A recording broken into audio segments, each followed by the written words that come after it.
Assalamualaikum warahmatullahi wabarakatuh. Waalaikumsalam warahmatullahi wabarakatuh. Puji syukur kehadirat Allah Subhanahu wa taala yang mana pada siang hari ini kita semua masih diberikan kesehatan, keberkahan sehingga bisa berkumpul di kelas 2 ini BFD Negeri 1 Sragen dalam keadaan sehat walafiat tanpa kurang suatu apapun. Sebelumnya mohon maaf jika mengganggu waktu Bapak Ibu semua.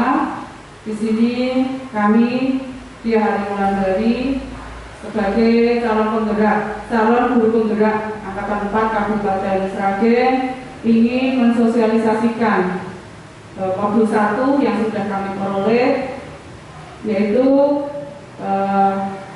yang pertama itu adalah filosofi Ki Hajar Dewantara, kemudian yang selanjutnya adalah budaya positif. Setelah itu nanti kami juga akan menyampaikan program aksi nyata kami ya, yang akan kami terapkan di Sragen BFD Negeri Sragen 1 ini.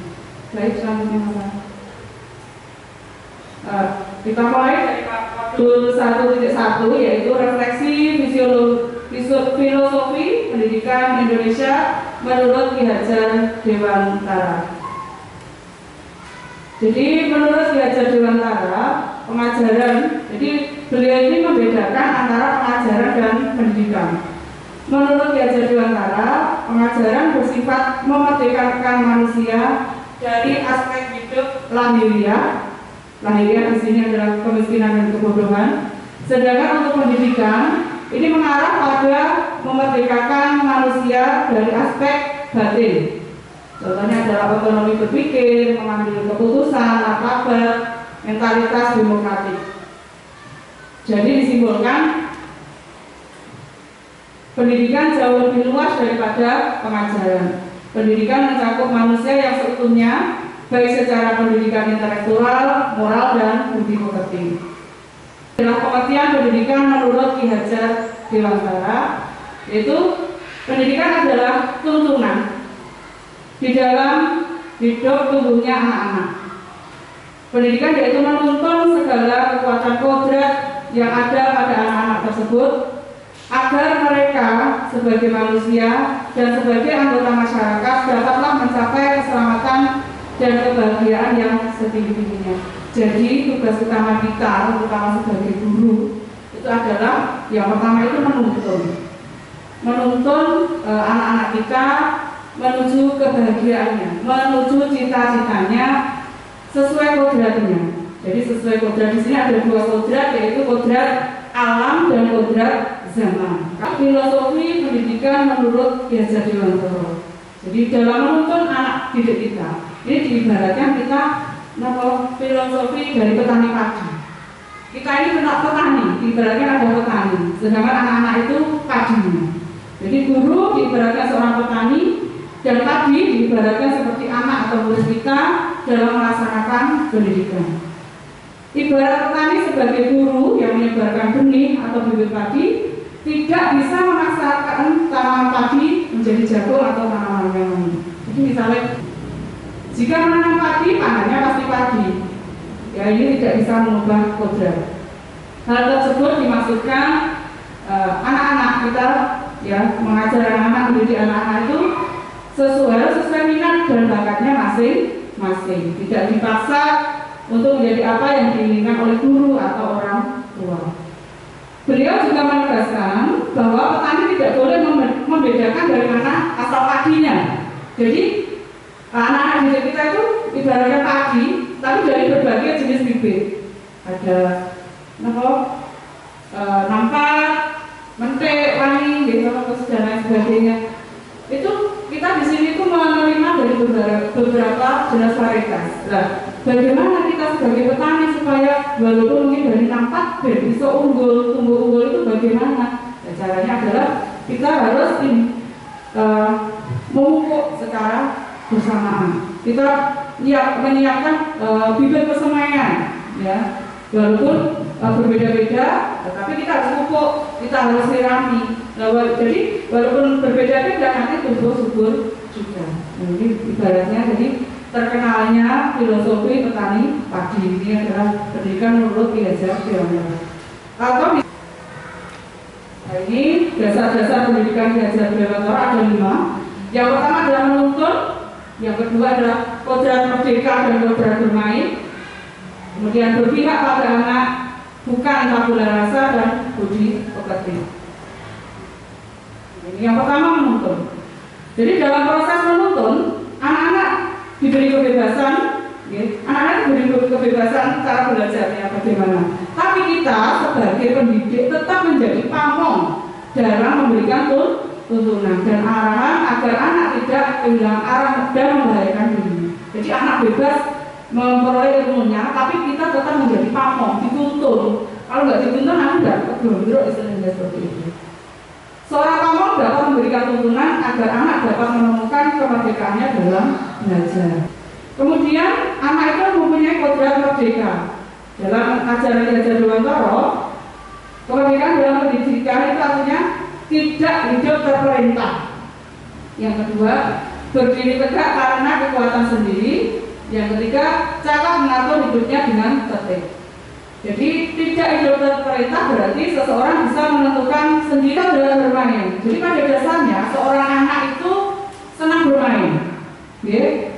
Ini monggo nanti bisa diterapkan dalam pembelajaran, tidak harus di dalam kelas, tidak harus melulu membaca buku paket, tidak harus gurunya saja yang akan. Lanjut. Nah, ini pembelajaran yang student center atau berpihak pada anak, pada siswanya, ya. Bebas dari segala ikatan, dengan suci hati mendekati sang anak, bukan meminta suatu hal, melainkan diajar Dewantara selanjutnya, yaitu anak itu bukan tabula rasa. Pernah dengar ya tabula rasa ya? Kalau zaman dulu itu kan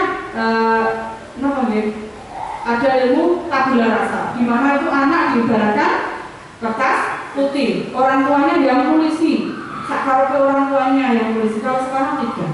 Jadi anak itu bukan tabula rasa. Anak bukan kertas kosong yang bisa digambar sesuai keinginan orang dewasa. Orang dewasa di sini ya termasuk kita, bapak ibu gurunya, dan orang tuanya. Jadi sebenarnya anak lahir dengan kekuatan kodrat yang sama-sama. Nah, disinilah tujuan pendidikan untuk menuntun, membantu anak-anak untuk menebalkan garis sama-sama tadi, agar dapat memperbaiki lakunya menjadi manusia seutuh untuk belajar. Selanjutnya pendidikan itu adalah membentuk budi pekerti. Budi pekerti, watak, karakter adalah bersatunya atau perpaduan harmonis antara gerak pikiran, perasaan dan kehendak atau kemauan sehingga menimbulkan tenaga atau semangat. Nah, ini sesuai semboyan diajar Dewantara dalam mendidik anak-anak adalah yang pertama, seorang guru itu diharapkan untuk ngaso di depan untuk bisa memberikan contoh, kemudian radio manungkarso di tengah memberikan dorongan, dukungan, semangat, tuturi dan di belakang kita tetap support anak-anak kita ya sesuai dengan bakat dan minatnya masing-masing. Nah, ini yang sedang digaungkan Mas Menteri Nadiem Makarim, yaitu tentang merdeka belajar. Sebenarnya ini tidak hanya sekarang. Dari sejak diajar Dewantara, beliau pun juga menggaungkan untuk merdeka belajar. Apa merdeka belajar? Yaitu belajar yang diatur sendiri oleh pelajar. Pelajar menentukan tujuan, cara, dan penilaian belajarnya. Dari sudut pandang mengajar, merdeka belajar berarti belajar melibatkan murid dalam menentukan tujuan, memberi pilihan cara, dan melakukan refleksi terhadap proses dan hasil belajar. Jadi intinya tetap berpihak pada anak. Mari melibatkan anak, belajarnya melibatkan anak. Ya, dari semua proses tadi yang kita mendidik, menuntun, melalui merdeka belajar, tujuannya ini agar pelajar-pelajar kita, anak didik kita itu menjadi seorang anak didik yang mempunyai profil pelajar Pancasila. Terakhir modul 1.4 tentang budaya positif. Apa itu budaya positif? Jadi budaya positif di sekolah adalah nilai, keyakinan, dan pembiasaan di sekolah yang berpihak pada murid.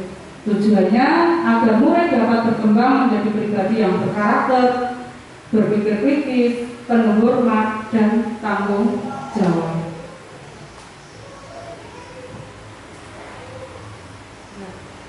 Di dalam modul 1.4 ini tadi, budaya positif, yaitu yang pertama memuat perubahan paradigma. Yang kedua, disiplin positif dan motivasi perilaku manusia. Kemudian keyakinan kelas, pemenuhan kebutuhan dasar, 5 posisi kontrol, dan yang keenam adalah segitiga restitusi. Yang pertama yaitu perubahan paradigma. Jadi perubahan paradigma itu dari stimulus respon menjadi teori kontrol.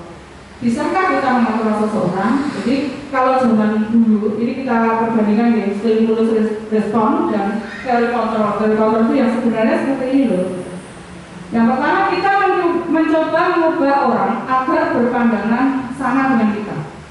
Pengennya kita itu pengen, ayo orang itu sama dengan kita. Ternyata itu salah. Benar adalah kita berusaha memahami pandangan orang lain tentang dunia. Jangan, karena apa ya? Kita jangan mengharapkan siswa itu harus sama, tapi kita harus memahami siswa dari berbagai karakteristik tadi. Kemudian perilaku buruk itu dilihat sebagai suatu kesalahan ini yang kami dapatkan. Jadi sepengetahuan kami selama ini kan orang kalau berbuat jahat itu salah, memang itu salah. Tapi ternyata walaupun itu salah, seseorang itu tetap memiliki tujuan. Kenapa kamu terlambat? Kenapa anak ini tidak mengerjakan tugas? Kenapa kamu mengambil anak-anak temanmu? Dan nanti kita akan pelajari di poin selanjutnya di mana setiap orang itu punya beberapa kebutuhan. Kenapa kok si anak ini senang banget kok usil temannya ambil pensil atau apa merebut, nanti terus dikembalikan dia tertawa-tawa gitu. Jadi ternyata walaupun itu perilaku salah itu ada tujuannya. Menang kalah. Ya, misalnya adalah model berpikir kita itu adalah menang-menang. Dan kita nanti lanjut. Yang kedua adalah disiplin positif dan motivasi perilaku manusia. Jadi kalau makna disiplin sendiri menurut KHD. Jadi kalau menurut KHD, disiplin itu di mana ada kemerdekaan, disitulah ada disiplin yang kuat. Sungguh pun disiplin itu bersifat self-disiplin atau kita sendiri yang mewajibkan dengan sekeras-kerasnya, tapi itu sama saja. Sebab jika kita tidak dapat melakukan self-disiplin, wajiblah penguasa lain mendisiplinkan diri kita. Dan peraturan demikian itulah yang ada di dalam suasana merdeka. Jadi sebenarnya ini. Jadi ini ada kaitannya dengan yang ketiga yaitu keyakinan kelas. Mengapa tidak peraturan saja? Mengapa harus keyakinan kelas? Kalau ditanya misalnya, mengapa mengapa kita harus pakai helm di jalan raya? Jawabannya apa?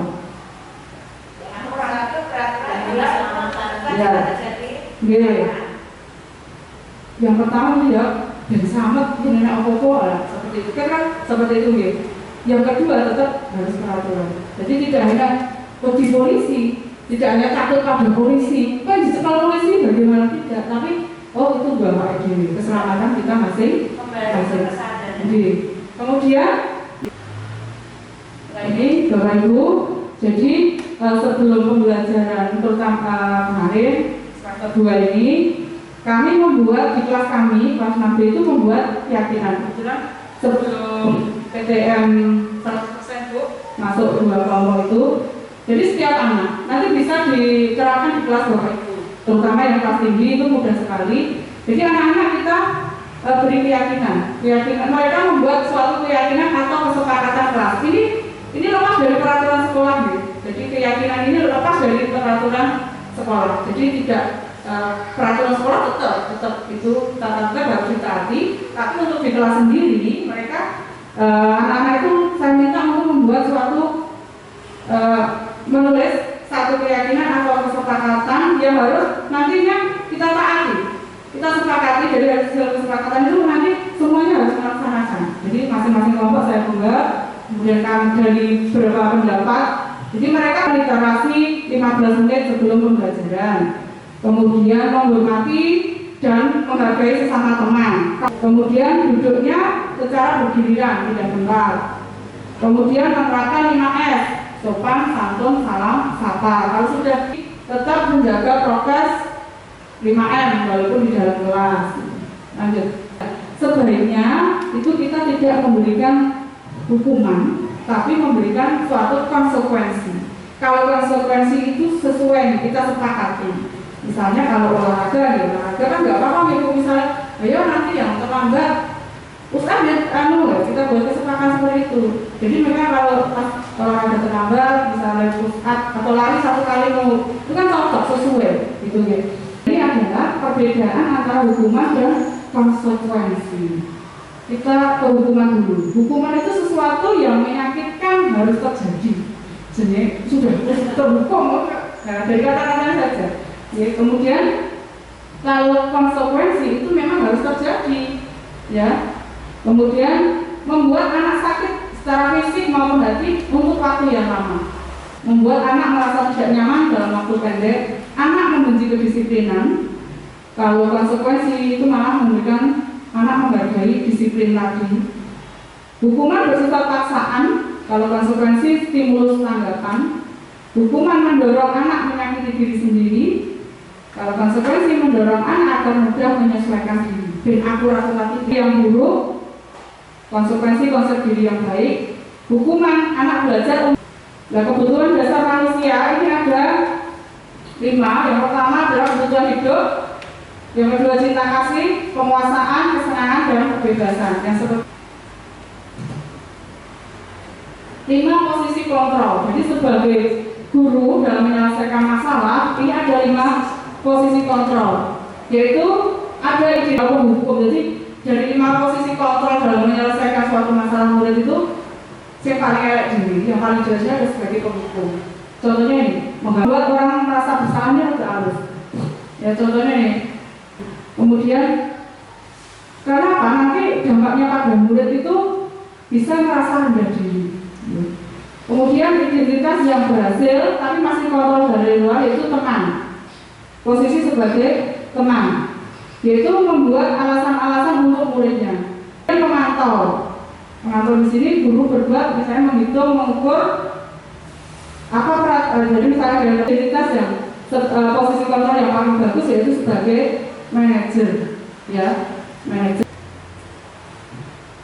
Yang kelima adalah segitiga restitusi. Restitusi apa? Yaitu proses menciptakan kondisi bagi murid untuk memperbaiki kesalahan mereka, sehingga mereka bisa kembali pada kelompok dengan karakter yang lebih kuat. Ciri-cirinya, yang pertama, bukan untuk menebus kesalahan, namun untuk belajar dari kesalahan. Restitusi itu memperbaiki hubungan. Ini tawaran, suatu tawaran bukan paksaan, menuntun untuk melihat ke dalam diri, mencari kebutuhan dasar yang mendasari tindakan. Kemudian restitusi diri adalah cara yang paling baik untuk memperbaiki diri. Fokus pada karakter bukan tindakan, fokus pada solusi. Yang terakhir yang paling penting adalah mengembalikan murid yang berbuat salah pada kelompoknya. Gitu ya. Jadi sebisa mungkin misalnya ada siswa kita itu yang melakukan kesalahan, jangan sampai merasa murid kita itu merasa dikucilkan dari teman-temannya. Oke, lanjut. Ini bentuk segitiga restitusi, yaitu validasi tindakan yang salah, memudahkan menyatakan keyakinan dan menstabilkan identitas. Lanjut. Nah ini Bapak Ibu, modul 1.1 sampai 1.4 sudah selesai. Ini yang terakhir dari kami tentang budaya positif. Jadi kami nanti akan melaksanakan aksi nyata, ya, aksi nyata. Jadi di kelas untuk kelas-kelas yang lain, ya bisa dibuat beberapa budaya positif yang bisa diterapkan di kelas. Contohnya ini di kelas kami, baris rapi sebelum masuk kelas dipimpin secara bergilir. Kemudian yang kedua, literasi 15 menit sebelum pembelajaran dimulai. Berdoa sebelum memulai pembelajaran dan di akhir pembelajaran dipimpin secara bergiliran. Jadi tidak hanya tugasnya ketua kelas, karena sesuai visi kami ingin melatih anak-anak itu menjadi melatih kepemimpinan pada murid kami. Kemudian yang keempat, membaca Pancasila setiap pagi juga dipimpin secara bergiliran. Yang kelima, sholat juga bagi yang muslim saat jam istirahat. Di alhamdulillah anak-anak sudah tertib melaksanakan. Kemudian yang laksananya membaca Alkitab tadi di yang di perpus ya Pak Wawan tadi ya, ada yang pas teman-teman yang sholat, ada yang di perpus mereka membaca Alkitab. Kemudian menyanyikan lagu daerah atau wajib nasional di akhir pembelajaran dipimpin secara bergiliran. Sebelum doa pulang ada ini ya. Jadi yang dipimpinnya juga bergiliran.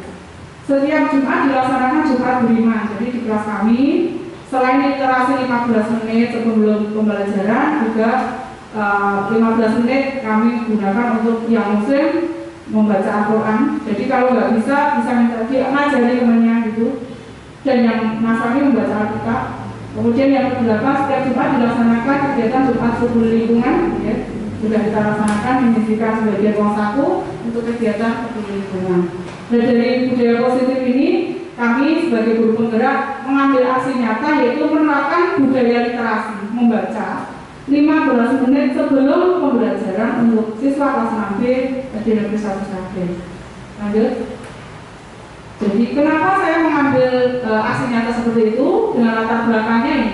Rendahnya minat baca siswa kelas 6B di Negeri 1 Sragen sehingga ada beberapa siswa yang kurang lancar membaca. Maka dari itu direncanakan budaya positif membaca buku selain buku pelajaran.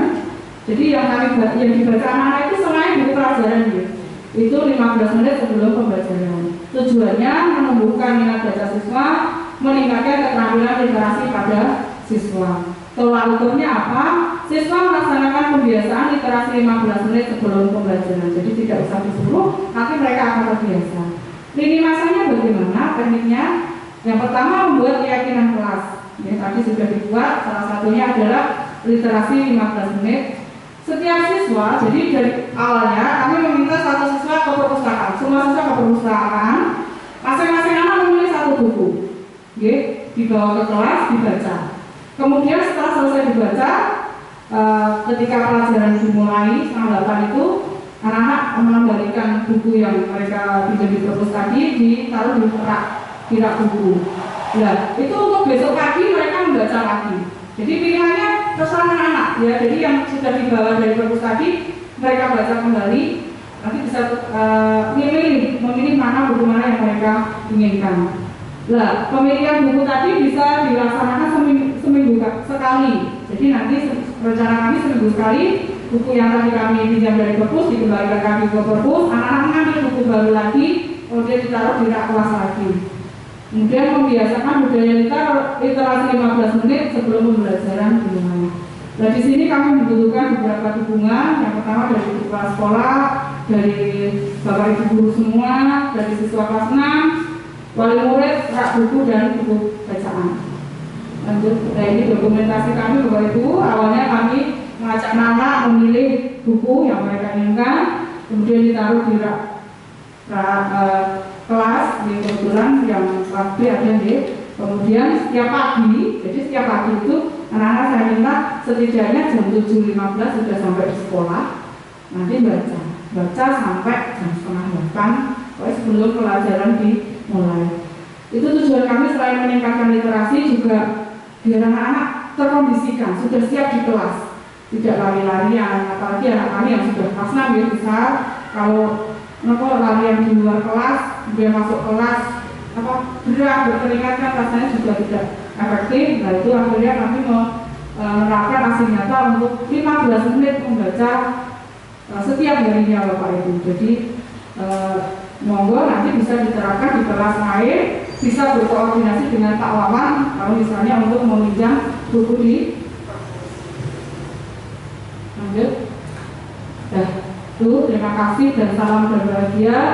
Demikian Bapak Ibu sosialisasi kami modul 1 guru penggerak yang sudah kami dapat dari modul 1.1, 1.2, 1.3, 1.4 dan aksi nyata kami yang akan kami laksanakan sudah kami sampaikan. Kami harap kami meminta bantuan, dukungan dari Bapak Ibu semua untuk bisa mendukung kami dalam pelaksanaan ini dan bisa diterapkan di kelas lain.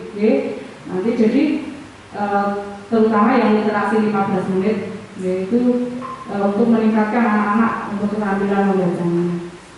Itu saja dari kami. Apabila ada kesalahan dalam penyampaian, kami mohon maaf yang sebesar-besarnya. Terima kasih atas dukungannya. Akhirul kalam, wassalamualaikum warahmatullahi wabarakatuh. terus